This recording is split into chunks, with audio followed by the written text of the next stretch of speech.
இந்த பெண்களுக்கான போட்டிகளை சிறப்பாக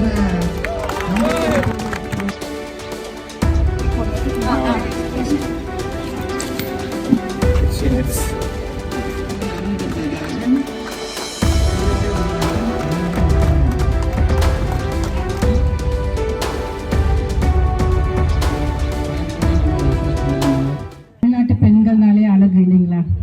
அது முன்னாடியே காமிச்சிட்டீங்க நீங்க. கண்டிப்பா இப்ப எல்லாரும் ஒத்துக்கணும், ஆண்களை விட பெண்கள் தான் அழகுன்னு சொல்லிட்டு எத்தனை பேர் ஒத்துக்கிறீங்களா?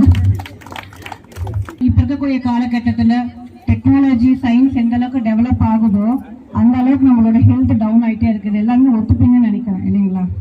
ஏன்னா நான் என்னோட பசங்களை எங்கேயுமே கூட்டிட்டு போக மாட்டேன். இன்னைக்கு நம்ம ஈஷா ப்ரோக்ராம் அப்படிங்கிறது ஒண்ணு, அடுத்தது அதுக்கான ஸ்போர்ட்ஸ் ப்ரியாரிட்டி அப்படிங்கறது தான் கொண்டு வந்தது. இல்ல அப்படின்னா நானும் வீட்டுல இருக்கிறது இல்லை. அதனால காலையில இந்த மொபைல் எடுத்தாங்க அப்படின்னா நைட்டு வரைக்கும் மொபைலோட தான் இருக்கிறாங்க. ஒரு வகையில நல்ல விஷயம். ஆனா இன்னொரு பக்கம் பாத்தீங்க அப்படின்னா அந்த பிரெயினோட ஆக்டிவிட்டி அதோட அந்த ஒரு என்ன சொல்லுவாங்க, ஒரு நம்ம மெயினா இந்த ஆல்கஹால் ஸ்மோக்கிங் இதெல்லாம் தான் இன்ஜூரியஸ் அப்படின்னு நம்ம நிறைய பேர் சொல்றாங்க. கட்டாயமா கிடையாது. அது ரெண்டை விட வெரி இன்ஜூரியஸ் நம்மளோட மொபைல் போன். ஸோ குழந்தைங்களுக்கு அதை அளவா பயன்படுத்தி கொடுங்க. ஸோ அவங்களுக்கான சம் டிஸ்ட்ராக்ஷன் டைவர்ஷன் வேணும். ஏன்னா இப்போ எல்லாருமே சொல்றோம், ஒருத்தர் வீட்டுல இருந்து ஒருத்தர் வேலைக்கு போனா சம்பாதிச்சு நம்ம இப்போ கொஞ்சம் டஃப் தான் இப்போ இருக்கக்கூடிய இந்த லைஃப் லீட் பண்றது. ஸோ போத் பேரண்ட்ஸ் வெளியில போயாச்சு அப்படின்னா குழந்தைங்களுக்கு இப்போ எந்த ஒரு டிஸ்ட்ராக்ஷன்ஸுமே இருக்கிறது இல்லை. ஏன்னா மேக்ஸிமம் எல்லாரும் பார்த்தீங்கன்னா இந்த அபார்ட்மெண்ட் ஸ்டைல் ஆஃப் இது கல்ச்சர் எல்லாம் வேற மாறி போகுது. அதனால இவங்களை மாதிரி நம்ம ஈஷா மாதிரி இந்த மாதிரி ஈவெண்ட்ஸ் எல்லாம் ஆர்கனைஸ் பண்ணும்போது தயவு செய்து எல்லாம் கலந்துக்கோங்க, பார்ட்டிசிபேட் பண்ணுங்க, குழந்தைகளுக்கு என்கரேஜ் பண்ணுங்க. ஸ்போர்ட்ஸ் என்கரேஜ்மெண்ட் அப்படிங்கிறது வெறும் பிசிக்கல் ஃபிட்னஸை மெயின்டைன் பண்ணி மட்டும் கிடையாது.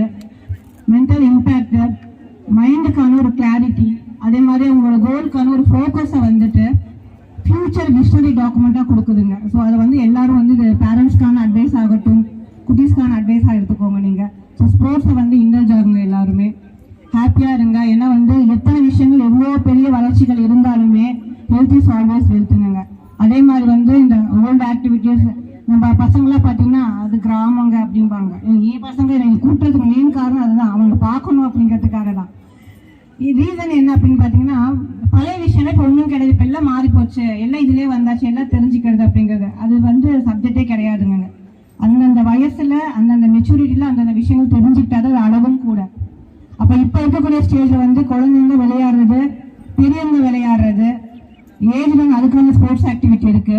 அதனால எல்லாரும் உங்களோட ஒர்க் என்னவா இருந்தாலும் நம்ம இப்போ லாஸ்ட் இதில் கூட கோரிக்கையில் நாங்கள் பேசும்போது கூட சொல்லியிருப்பாரு, எங்கள் அமைச்சர் சொல்லியிருப்பாருங்க, ஒரு நாளைக்கு 1 மணி நேரமாச்சு அட்லீஸ்ட் கண்டிப்பாக இந்த கேமிங் கிடையாது, ஸ்போர்ட்ஸ் கண்டிப்பாக இருக்கணும், 100% இருக்கணும்.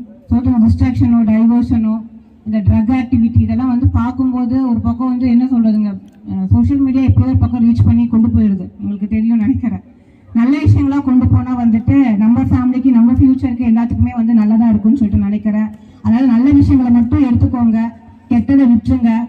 தினசரி பிசிக்கல் ஆக்டிவிட்டி, அது யோகா ஆகட்டும் ஸ்போர்ட் ஆகட்டும் ஏதோ வகையில் என்கேஜ் ஆகுங்க. உங்களோட ஃபோக்கஸ் நல்லா ஷார்ப் ஆகும்னு சொல்லி இந்த ஆப்பர்ச்சுனிட்டி கொடுத்த நம்ம ஈஷா அவங்க குரூப் ரொம்ப நன்றி சொல்லிக்கிறேன். எனக்கு ரொம்ப ஃபார்மலாலாம் பேச தெரியாது, நான் இப்படிதான் பேசுவேன், எல்லாருக்கும் புரியும் நினைக்கிறேன். சந்தோஷம். தேங்க்யூ.